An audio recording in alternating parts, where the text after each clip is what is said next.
तो next topic क्या है यहाँ पे, प्रिज्म। नाम तो सुना ही होगा प्रिज्म का। अगर आपने प्रिज्म को देखा हो तो वो कुछ इस शेप का होता है, देखो इस टाइप का सा होता है। ये जो प्रिज्म है इसके अंदर ये वाला जो साइड है ना, ये वाला जिसके ऊपर ये टिका हुआ है, इसको हम बोलते हैं बेस।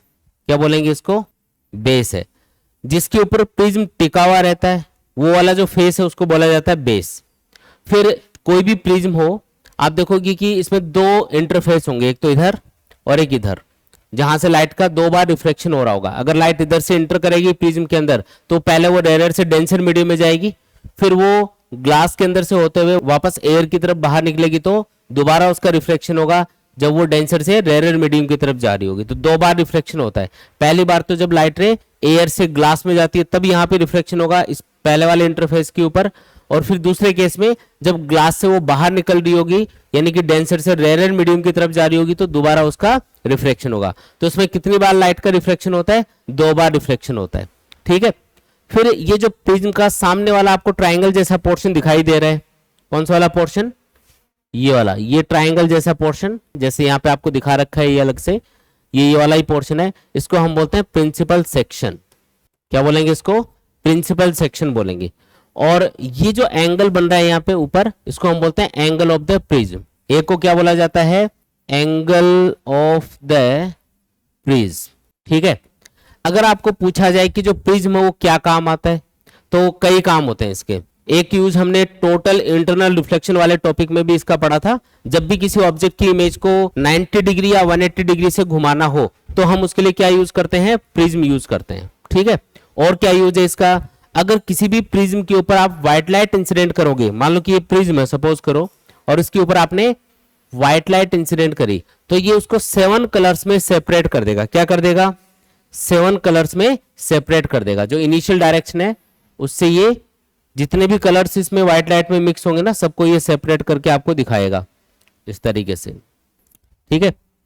सबसे ज्यादा ये कौन से वाले कलर को बैंड करता है, देखो इनिशियल डायरेक्शन ये थी, व्हाइट लाइट इस डायरेक्शन में जा रही थी, सबसे ज्यादा इनिशियल डायरेक्शन से मुड़ा है वॉयलेट कलर। तो वॉयलेट कलर सबसे ज्यादा मुड़ता है और रेड कलर सबसे कम मुड़ता है। ये जो फिनोमेना है इसको हम बोलते हैं डिस्पर्शन ऑफ लाइट। क्या बोलते हैं इसको, डिस्पर्शन ऑफ लाइट। और इसमें येलो कलर एकदम बीचों बीच होता है। कौन सा कलर होगा एकदम बीच में, येलो कलर। तो ये जो फिनोमेना है इसका नाम क्या होता है, डिस्पर्शन। वॉयलेट कलर सबसे नीचे और रेड कलर सबसे ऊपर, येलो कलर एकदम बीचों बीच। जैसे जो 7 कलर की लाइट होती है ना, जिसको आप लिखते हो VIBGYOR, violet, indigo, blue, green, yellow, orange, red, इधर से इधर जाने पे क्या होता है, वेवलेंथ इंक्रीज होती है और फ्रीक्वेंसी ऑफ लाइट डिक्रीज होती जाती है। ठीक है। तो सबसे ज्यादा कौन सा कलर बैंड होता है, वॉयलेट कलर सबसे ज्यादा बैंड होगा, रेड कलर सबसे कम बैंड होता है। और इस फिनोमेना का नाम क्या है, dispersion of light, dispersion of light. ठीक है। तो अगर मान लो कोई भी लाइट है और उसमें 2 या 3 कलर की वेवलेंथ मिक्स है, मतलब 2 या 3 कलर की लाइट की वेवलेंथ मिक्स है, और आपको पता लगाना है कि उसमें कौन कौन से कलर की लाइट मिक्स है। अब लाइट को देख के तो पता चलता नहीं कि इसमें कौन कौन से कलर की लाइट मिक्स होगी। ठीक है। तो आप क्या करोगे, एक प्रिज्म यूज करोगे, उसके ऊपर उस लाइट को डालोगे, वो उसको अलग अलग कलर में सेपरेट कर देगा, जिससे हमको पता चल जाएगा कि कौन कौन से कलर की लाइट इस लाइट में मिक्स होगी। अगर व्हाइट लाइट डालोगे तो वो 7 कलर में सेपरेट होती है। ठीक है। तो ये भी इस प्रिज्म का काम है। इसका एक और यूज होता है, अगर हमें किसी भी मीडियम का रिफ्रैक्टिव इंडेक्स पता करना है, क्या पता करना है, किसी भी मीडियम का रिफ्रैक्टिव इंडेक्स म्यू पता करना है, उसके लिए भी हम प्रिज्म यूज कर सकते हैं। ठीक है। ये हम आगे कैलकुलेशन में देखेंगे, एक फॉर्मूला बनेगा इसका जिसको हम बोलते हैं प्रिज्म फॉर्मूला। उसको यूज करके आप क्या कर सकते हो, किसी भी मीडियम का रिफ्रैक्टिव इंडेक्स कैलकुलेट कर सकते हो। उसके लिए हम उस मीडियम का एक प्रिज्म बनाते हैं। जैसे कोई ग्लास है, उसका रिफ्रैक्टिव इंडेक्स पता करना है तो उस ग्लास का एक प्रिज्म बनाओ। उसके साथ फिर एक एक्सपेरिमेंट किया जाता है, उससे कुछ एंगल वगैरह फाइंड करेंगे, कुछ वैल्यूज फाइंड करेंगे, फिर एक फॉर्मूला है उसके अंदर वैल्यूज पुट करके सॉल्व करेंगे, वो हम आगे डिराइव करेंगे, उसको बोलते हैं प्रिज्म फॉर्मूला। तो उससे अपने पास उस प्रिज्म का रिफ्रैक्टिव इंडेक्स निकल के आ जाएगा। अब देखो प्रिज्म से रिलेटेड कुछ कैलकुलेशन करते हैं। जो प्रिज्म है उसके लिए पहले कैलकुलेशन हम लोग करेंगे, calculation of angle of deviation. Angle of deviation का मतलब है कि जब भी कोई लाइट रे किसी भी प्रिज्म के ऊपर इंसिडेंट होती है तो अपने इनिशियल डायरेक्शन से कितने एंगल पे बैंड हो जाती है, उस एंगल को हम बोलते हैं एंगल ऑफ डेविएशन। जब भी कोई लाइट रे प्रिज्म के ऊपर इंसिडेंट होती है तो उसका 2 बार रिफ्लेक्शन होगा, पहले बार यहाँ जैसे मान लो यहाँ पे एक लाइट रे इंसिडेंट हो रही है तो फर्स्ट टाइम यहाँ पे उसका रिफ्लेक्शन होगा, बाद में जब इधर से बाहर निकलेगी लाइट रे तो दोबारा रिफ्लेक्शन होगा। तो फाइनली जब लाइट रे इस प्रिज्म से बाहर निकल के जाएगी तो अपनी इनिशियल डायरेक्शन से वो कितने एंगल से बेंड हो चुकी है, उस एंगल को हम क्या बोलते हैं, एंगल ऑफ डेविएशन। चलो उसको डायग्राम में दिखाते हैं। देखो सबसे पहले मान लो कि एक लाइट रे हम प्रिज्म के ऊपर इंसिडेंट कर रहे हैं किसी एंगल ऑफ इंसिडेंस I1 के ऊपर। ये एंगल ऑफ इंसिडेंस I1 हमने एज्यूम कर लिया। तो I1 एंगल के ऊपर एक लाइट रे इंसिडेंट की जा रही है और मान लो इस प्रिज्म का एंगल ऑफ प्रिज्म है A। अब ये जो लाइट रे है ये जा रही है रेयर से डेंसर मीडियम में। कौन से मीडियम में जा रही है, रेयर मीडियम से डेंसर मीडियम में। तो किधर मुड़ना चाहिए इसको, टुवर्ड्स द नॉर्मल। तो ये सीधी जाने की बजाय, मतलब ये ऐसे सीधी जाने की बजाय ये किधर मुड़ेगी, टुवर्ड्स द नॉर्मल, मतलब नीचे की तरफ मुड़ जाएगी। और नीचे की तरफ मुड़ के सपोज करो यहां पे पहुंची है, ठीक है, इस पॉइंट के ऊपर पहुंची। अब ये जो एंगल है इसको एंगल ऑफ रिफ्लेक्शन R1 बोल देंगे। फिर यहां पे अगेन आप एक नॉर्मल ड्रॉ करो, ये हमने नॉर्मल ड्रॉ किया यहाँ पे, ठीक है। और अब जो लाइट रे है वो डेंसर मीडियम से रेयर मीडियम की तरफ जा रही है। इसका मतलब ये सीधी जाने की बजाय अवे फ्रॉम द नॉर्मल यानी कि नीचे की तरफ मुड़ेगी और इस तरीके से इस प्रिज्म से बाहर निकल जाएगी। यहाँ पे जो एंगल बनता है डेंसर मीडियम में उसको बोलते हैं R2 और ये जो एंगल है नॉर्मल से इसको हम बोलते हैं एंगल ऑफ इमरजेंस I2। याद रखना प्रिज्म के लिए डेंसर मीडियम में बनने वाले एंगल्स को हम हमेशा R1 और R2 से रिप्रेजेंट करेंगे और बाहर जो रेयर मीडियम में बनने वाले एंगल्स हैं इनको हमेशा I1 और I2 से रिप्रेजेंट करेंगे। यहाँ पे I1 का मतलब क्या है, एंगल ऑफ इंसिडेंस। I2 का मतलब क्या है, एंगल ऑफ इमरजेंस। इमरजेंस मतलब जो इमरजेंट रे है, जो प्रिज्म से बाहर निकलने वाली लाइट रे है उसने नॉर्मल से जो एंगल बना रखा है उसका नाम है एंगल ऑफ इमरजेंस। तो ये है एंगल ऑफ इंसिडेंस, ये है एंगल ऑफ इमरजेंस। और डेंसर मीडियम में बनने वाले एंगल्स क्या हैं, R1 और R2। इनका नाम इस तरीके से रखा जाता है, ठीक है जी। अब ये जो इनिशियल डायरेक्शन थी लाइट रे की, शुरुआत में ये ऐसे जा रही थी लेकिन रिफ्लेक्शन होने की वजह से फाइनली ये इधर जा रही है। तो ये कितने एंगल से बेंड हो गई, तो ये जो फाइनल डायरेक्शन है इस लाइन को आप पीछे बढ़ाओ, इस लाइन को पीछे बढ़ाया और जो इनिशियल डायरेक्शन है लाइट रे की उस लाइन को भी आगे बढ़ा दो। इन दोनों के बीच में ये जो एंगल बनेगा, ये इनिशियल डायरेक्शन है, ये फाइनल डायरेक्शन है, इनके बीच में ये जो एंगल है इसी का नाम क्या होता है, एंगल ऑफ डेविएशन। डेल्टा बोलते हैं इसको, एंगल ऑफ डेविएशन। क्या नाम है इसका, एंगल ऑफ डेविएशन, ठीक है। तो हम इस एंगल ऑफ डेविएशन को फाइंड करके देखेंगे I1 I2 और इस एंगल ऑफ प्रिज्म की टर्म्स में, ठीक है, ये हमारा टारगेट है। अब ये डेल्टा फाइंड करना है। अगर आप इस डायग्राम में ध्यान से देखोगे तो आपको यहां पे एक छोटा सा ट्राइंगल दिखेगा, ये वाला, इस पे फोकस करना है एक बार। इस वाले ट्राइंगल की मैं बात कर रहा हूं, दिखा क्या, ये वाला जो ट्राइंगल है इसकी हम बात कर रहे हैं। इस ट्राइंगल में ये जो डेल्टा है ये एक्सटर्नल एंगल है।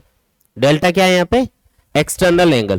देखो ये जो छोटा सा ट्राइंगल आपको दिखाई दे रहा है इसमें ये वाला एंगल और ये वाला एंगल, ये तो है इंटरनल एंगल और थर्ड एंगल का एक्सटर्नल एंगल कौन है, डेल्टा।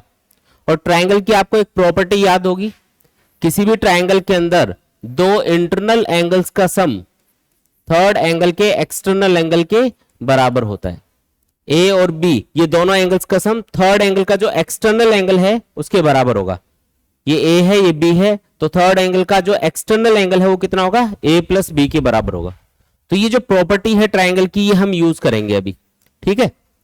इस ट्राइंगल के अंदर अगर हम ये वाला एंगल और ये वाला एंगल फाइंड कर लेते हैं तो उनको ऐड करेंगे तो क्या आएगा अपने पास, थर्ड एंगल का एक्सटर्नल एंगल यानी कि डेल्टा आ जाएगा। तो डेल्टा फाइंड करने के लिए क्या करना है, जो एंगल ऑफ डेविएशन है उसको फाइंड करने के लिए क्या करना है, इन दोनों इंटरनल एंगल्स को ऐड करना है। आया समझ में, इन दोनों इंटरनल एंगल्स को जब हम ऐड करेंगे तो आपको डेल्टा मिलेगा। तो इन दोनों एंगल्स को फाइंड किया जाए। फिर अगर आपको इनको ऐड करना है तो पहले फाइंड करेंगे इनको। देखो यहाँ पे ये वाला एंगल कितना है, I1 के बराबर है। इसके वर्टिकली अपोजिट ये पूरा एंगल कितना होगा, यहां से यहां तक का ये पूरा। देखो ये लाइन और ये लाइन एक दूसरे को काट रही है, तो अगर इधर एंगल I1 बना तो इधर ये पूरा एंगल होना चाहिए I1 के बराबर। ये टोटल एंगल कितना होगा, I1। अब इस टोटल एंगल में से ये वाला एंगल माइनस कर दो तो ये वाला एंगल बच जाएगा, तो ये आएगा I1 माइनस R1 के बराबर। आया समझ में, ठीक है। इसी तरीके से इधर देखो ये एंगल कितना है, I2, इसके वर्टिकली अपोजिट ये पूरा एंगल कितना होगा, I2 के बराबर होगा। ठीक है, उसमें से ये R2 माइनस कर दो तो ये बच जाएगा एंगल। तो ये वाला जो एंगल है ये कितना होगा, I2 माइनस R2 के बराबर होगा। दोनों एंगल्स आ गए क्या, ये वाला एंगल भी आ गया, ये वाला एंगल भी आ गया। इन दोनों को ऐड कर लो तो वो डेल्टा के बराबर होगा। तो हम लिख देते हैं delta equal to I1 minus R1 plus I2 minus R2। ये आ गया अपने पास में, बिल्कुल आसान एकदम। ठीक है, तो ये अपने पास में डेल्टा की वैल्यू आ गई। अब यहाँ पे ये जो I1 और I2 वाली टर्म है इनको एक साथ लिख देते हैं। तो ये बन जाएगा I1 प्लस I2 और माइनस कॉमन लेके इन दोनों टर्म्स को एक साथ लिख देते हैं R1 प्लस R2। अब एक और चीज देखो इस डायग्राम के अंदर, यहाँ पे ये दोनों नॉर्मल जहां पे एक दूसरे को इंटरसेक्ट कर रहे हैं, ये इस पॉइंट का नाम सपोज करो O है। जहां पे ये दोनों नॉर्मल एक दूसरे को काटेंगे उस पॉइंट का नाम हमने क्या रख दिया, O रख दिया। ये वाला पॉइंट है सपोज करो K, ये वाला पॉइंट है सपोज करो L। ठीक है, तो यहाँ पे आपको एक क्वाड्रिलेटरल दिखेगा A K O L, इस वाले क्वाड्रिलेटरल की बात कर रहा हूं। अब कोई भी क्वाड्रिलेटरल हो उसके अंदर चारों एंगल्स का सम कितना होता है, हमेशा 360 के बराबर होता है। कोई भी क्वाड्रिलेटरल मतलब चार साइड वाला कोई भी शेप हो उसके चारों एंगल्स का सम हमेशा 360 डिग्री के बराबर आएगा। यानी कि इस क्वाड्रिलेटरल के अंदर ये जितने भी एंगल्स हैं इन सबका सम कितना होना चाहिए, 360। अब ये वाला एंगल कितना है यहाँ पे 90 डिग्री, क्योंकि ये नॉर्मल ड्रॉ किया हुआ हमने सरफेस के ऊपर। ये वाला एंगल भी कितना है 90, क्योंकि ये भी नॉर्मल है। तो दो एंगल तो 90 90 यानी 180 तो यही हो गए। कितना बचा, 180 और बचा। यानी कि एंगल A और एंगल O ये दोनों मिला के कितने होने चाहिए, 180 डिग्री के बराबर होने चाहिए। इन दोनों का सम 180 है, बाकी 180 डिग्री एंगल बचा। तो A प्लस O मिला के कितना होना चाहिए, angle A plus angle O ये मिला के होना चाहिए 180 डिग्री के बराबर। ये फर्स्ट इक्वेशन आ गई अपने पास। इसी तरीके से सेम डायग्राम में आप देखो, ये वाला जो ट्राइंगल है नीचे वाला, इस वाले ट्राइंगल में देखो ये R1 है, ये R2 है और ये एंगल O है। अगर इन तीनों एंगल्स का सम किया जाए, इस ट्राइंगल की बात कर रहा हूं KLO, इस ट्राइंगल के अंदर बताओ, मैं लिख भी देता हूं चलो, इन ट्राइंगल KLO तीनों एंगल्स का सम कितना आएगा, बोलो 180 डिग्री के बराबर आएगा। कोई भी ट्राइंगल है उसमें तीनों एंगल्स का सम कितना होता है, 180 डिग्री के बराबर होता है। ये दूसरी इक्वेशन आ गई अपने पास में। इन दोनों इक्वेशंस में राइट हैंड साइड को देखो बराबर है, तो लेफ्ट हैंड साइड को भी बराबर कर दो। तो बाय इक्वेशन 1 एंड 2 इन दोनों को इक्वल पुट करेंगे, क्योंकि राइट हैंड साइड बराबर है। तो इधर आएगा angle A plus angle O equal to R1 plus R2 plus angle O। Angle O दोनों साइड में कैंसिल हो जाएगा। तो ये जो R1 प्लस R2 है ये किसके बराबर आ रहा है, एंगल A के बराबर आ रहा है। तो ये एक इंपॉर्टेंट रिजल्ट अपने पास आ गया कि किसी भी प्रिज्म के अंदर, ये कोई स्टैंडर्ड केस नहीं है, कोई भी प्रिज्म हो जब उसके ऊपर लाइट का रिफ्लेक्शन होता है इस तरीके से दो बार, तो इसके अंदर जो ये डेंसर मीडियम में बनने वाले एंगल्स होंगे R1 और R2, इनका सम हमेशा एंगल ऑफ प्रिज्म के बराबर आएगा। कोई भी प्रिज्म हो उसके अंदर डेंसर मीडियम में बनने वाले एंगल्स का सम हमेशा एंगल ऑफ प्रिज्म A के बराबर होता है। ठीक है, इंपॉर्टेंट रिजल्ट है, याद रखेंगे। ठीक है, अब R1 प्लस R2 अगर अपने पास आ चुका है तो यहां पे पुट कर दो इसको। तो डेल्टा इक्वल टू क्या आ जाएगा, I1 plus I2 minus A आ जाएगा। तो ये है एंगल ऑफ डेविएशन का फॉर्मूला।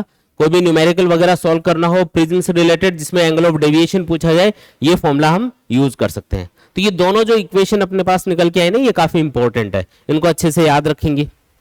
आया समझ में, देख लो शुरू से लेकर लास्ट तक। कोई भी स्टेप में डाउट या कंफ्यूजन है तो बताओ। नेक्स्ट टॉपिक क्या है, प्रिज्म फॉर्मूला।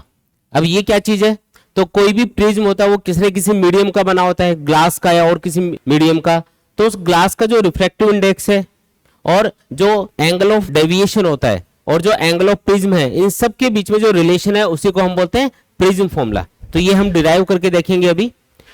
तो सबसे पहले हमने यहाँ पे प्रिज्म एज्यूम किया हुआ है जिसका एंगल ऑफ प्रिज्म है सपोज करो A, और इसके ऊपर एक मोनोक्रोमेटिक लाइट इंसिडेंट हो रही है। मोनोक्रोमेटिक मतलब सिंगल वेवलेंथ या सिंगल कलर की लाइट।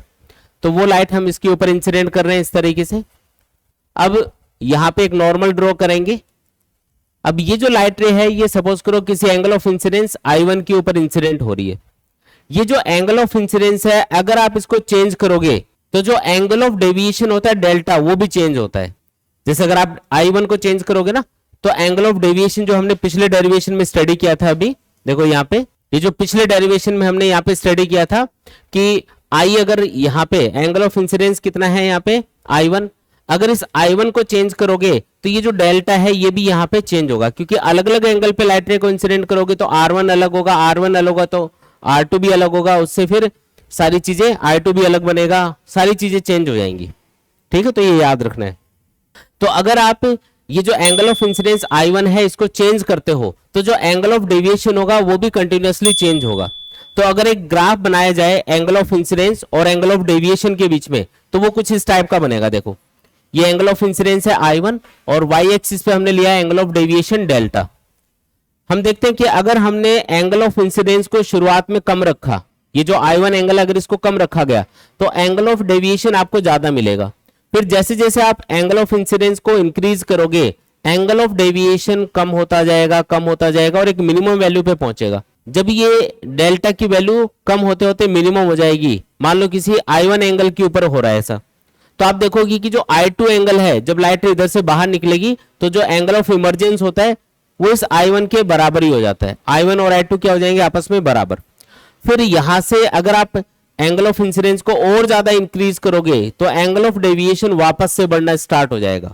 तो ये ग्राफ बनता है, ये प्रैक्टिकल करके ये ग्राफ बनाया जाता है। एंगल ऑफ इंसिडेंस की वैल्यू हम चेंज करते रहते हैं, उसके अकॉर्डिंग एंगल ऑफ डेविएशन की वैल्यूज आपको अलग अलग मिलती हैं। फिर उन सारे पॉइंट्स को मिलाओगे तो ये इस टाइप का ग्राफ बनेगा, ऐसा बन जाएगा ये। ठीक है, इस ग्राफ से हमको ये फाइंड करना होता है कि एंगल ऑफ मिनिमम डेविएशन कितना है इस प्रिज्म के लिए। तो एंगल ऑफ मिनिमम डेविएशन कितना है, तो अगर आप देखोगे तो डेल्टा की मिनिमम वैल्यू इतनी आ रही है, तो ये है डेल्टा मिनिमम। इसको बोलेंगे मिनिमम एंगल ऑफ डेविएशन। क्या बोलेंगे इसको?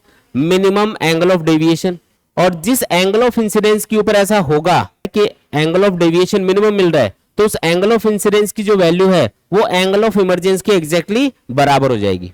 अब मैं आपको इसको डायग्राम में ड्रॉ करके बता रहा हूं इस कंडीशन को। जब I1 I2 बराबर होंगे, लाइट रे आपने इस तरीके से इस प्रिज्म के ऊपर इंसिडेंट की है कि आपको एंगल ऑफ डेविएशन मिनिमम मिल रहा है, तो आप देखोगे कि जो लाइट रे है वो एग्जैक्टली इस बेस के पैरेलल जा रही होगी।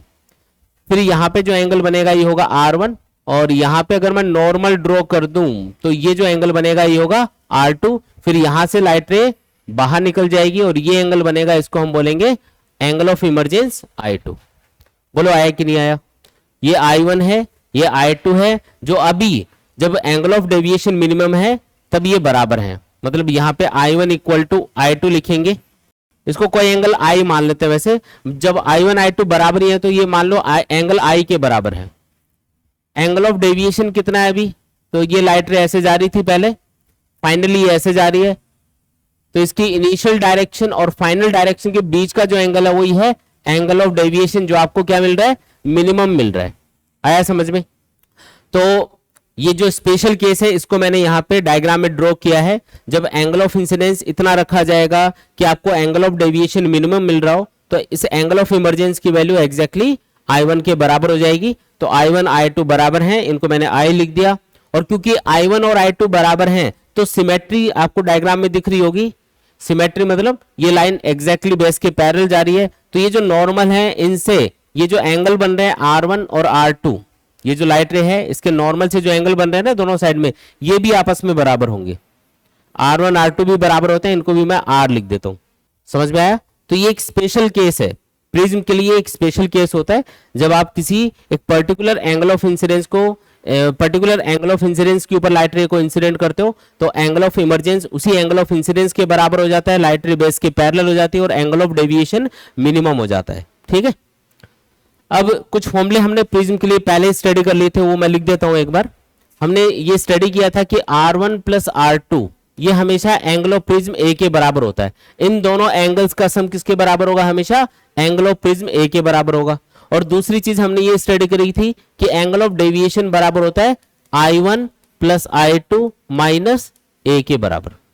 ये दो चीजें हमने ऑलरेडी स्टडी कर ली थी, इनको हम यूज करने वाले हैं। अब हमें ये जो प्रिज्म है इसके मीडियम का जो रिफ्रैक्टिव इंडेक्स है उसका रिलेशन फाइंड करना है डेल्टा मिनिमम और एंगल ऑफ प्रिज्म के साथ में। अब ये कैसे फाइंड करेंगे, तो म्यू को फॉर्मूले के अंदर लेके आना है। तो उसके लिए हम एक काम करते हैं, ये जो पॉइंट है जिसका नाम हम रख देते हैं के, इस के पॉइंट के ऊपर आपको एंगल ऑफ इंसिडेंस पता है, एंगल ऑफ रिफ्रैक्शन पता है ना। एंगल ऑफ इंसिडेंस I1 है, एंगल ऑफ रिफ्रैक्शन R1 है, जिनको आप सिंपल I और R भी बोल सकते हो क्योंकि ये बराबर ही है, I1 I2 I के बराबर है और R1 R2 R के बराबर है। और ये वाला जो मीडियम है ये है एयर, एयर का रिफ्रैक्टिव इंडेक्स मान लेते हैं μ1, और ये है मान लो ग्लास, और ग्लास का रिफ्रैक्टिव इंडेक्स मान लेते हैं μ2। ये हमने एज्यूम कर लिया। तो इस पॉइंट के ऊपर अगर स्नेल्स लॉ अप्लाई किया जाए, क्या लगा रहे हैं हम, Snell's law, by Snell's law, क्या लिख सकते हैं बोलो, ए पॉइंट के ऊपर लगाओ इसको, μ1 साइन आई, I1 को I लिख देते हैं अपन क्योंकि I1 I2 बराबर ही है, equal to μ2 sine R, R1 को R ही लिख देंगे हम लोग। तो ये इक्वेशन बन गई स्नेल्स लॉ के according, μ1 sine I equal to μ2 sine R। कोई दिक्कत इसमें, आसान है एकदम। अब यहां से हम μ2 अपॉन μ1 कैलकुलेट करेंगे, μ2 अपॉन μ1 किसके बराबर आएगा, तो sine I upon sine R के बराबर आएगा। अब आपको इस फॉर्मूले के अंदर एक तो साइन I की वैल्यू पुट करनी है और एक साइन R की, मतलब I और R की वैल्यू पुट करनी है, ये कह सकते हैं। I और R कहां से लाएंगे, तो ये देखो दो रिलेशन आपको पहले से पता है। आपको पता है कि जब एंगल ऑफ डेविएशन मिनिमम होता है तो R1 R2 आपस में बराबर होते हैं, इनको सिंपल R लिख सकते हो। तो इस रिलेशन के अकॉर्डिंग बताओ, अगर R1 R2 आपस में बराबर हैं तो R plus R equal to a लिखोगे आप, क्या लिखोगे, R plus R equal to a. तो बताओ R की वैल्यू किसके बराबर आएगी, a/2 के बराबर आएगी। तो ये लो R की वैल्यू अपने पास आ गई। और ये जो नीचे वाली जो इक्वेशन है इसमें देखो I1 और I2 को आप क्या लिख सकते हो, I के बराबर लिख सकते हो, क्योंकि एंगल ऑफ डेविएशन जब मिनिमम होगा तो I1 I2 आपस में बराबर है ना। तो इस डेल्टा को तो लिख दो डेल्टा मिनिमम, क्योंकि स्पेशल केस है। डेल्टा मिनिमम जब होगा तो I1 और I2 I के बराबर लिखे जाएंगे। तो मैंने लिखा है I प्लस I माइनस ए, इससे बनेगा 2I इक्वल टू, ये इधर ले जाओ तो डेल्टा मिनिमम प्लस ए। तो बताओ I किसके बराबर आएगा, सॉल्व करोगे तो ये 2 अपॉन में लिख दो, तो delta minimum plus A divided by क्या करेंगे, 2 करेंगे। ये आ गया अपने पास में I। तो R की वैल्यू तो हमने इस वाली इक्वेशन से फाइंड कर ली, और ये जो I की वैल्यू है ये सेकंड वाली इक्वेशन से फाइंड कर ली। ये पहली इक्वेशन, ये दूसरी इक्वेशन, इनको यूज करके हम I और R की वैल्यूज फाइंड कर रहे हैं। तो I की वैल्यू भी अपने पास आ चुकी है और R की वैल्यू भी अपने पास आ चुकी है। तो इस रिलेशन को आप लिख सकते हो, μ2 अपॉन μ1 को तो लिख दो शॉर्ट में μ21, और I की जगह क्या लिखेंगे, delta minimum plus A divided by 2, और R की जगह क्या लिखेंगे, a/2। ठीक है, तो ये जो फॉर्मूला अपने पास निकल के आ गया, इसी का नाम है प्रिज्म फॉर्मूला। क्या नाम है इसका, प्रिज्म फॉर्मूला बोलते हैं इसको। अब इसका यूज क्या है वो समझो आप। देखो, अगर आप किसी भी मीडियम का रिफ्रैक्टिव इंडेक्स फाइंड करना चाहते हो तो सबसे पहले हम उस मीडियम का एक प्रिज्म बनाएंगे। जैसे किसी ग्लास का रिफ्रैक्टिव इंडेक्स पता करना है तो उस ग्लास का एक प्रिज्म बना लो, फिर उसके साथ ये एक्सपेरिमेंट करो और डेल्टा मिनिमम की वैल्यू कितनी आ रही है वो फाइंड कर लो। ठीक है, डेल्टा मिनिमम की वैल्यू अपने पास आ चुकी है। जो प्रिज्म हमने बनाया होगा उसके लिए एंगल ऑफ प्रिज्म हमको पहले से पता होगा। तो डेल्टा मिनिमम और ए, ये दोनों वैल्यूज इस फॉर्मूले के अंदर पुट कर दो, सॉल्व कर लो इसको। तो इससे क्या निकल के आएगा, उस ग्लास का रिफ्रैक्टिव इंडेक्स निकल के आ जाएगा विद रेस्पेक्ट टू एयर। μ21 क्या है यहाँ पे, ग्लास का refractive index with respect to air. तो ये अपने पास निकल के आ जाएगा। तो कोई भी मीडियम हो उसका रिफ्रैक्टिव इंडेक्स पता करने के लिए भी आप प्रिज्म को यूज कर सकते हो, और उसके लिए हम ये वाला फॉर्मूला यूज करेंगे। बोलो आया क्या समझ में, आसान है एकदम।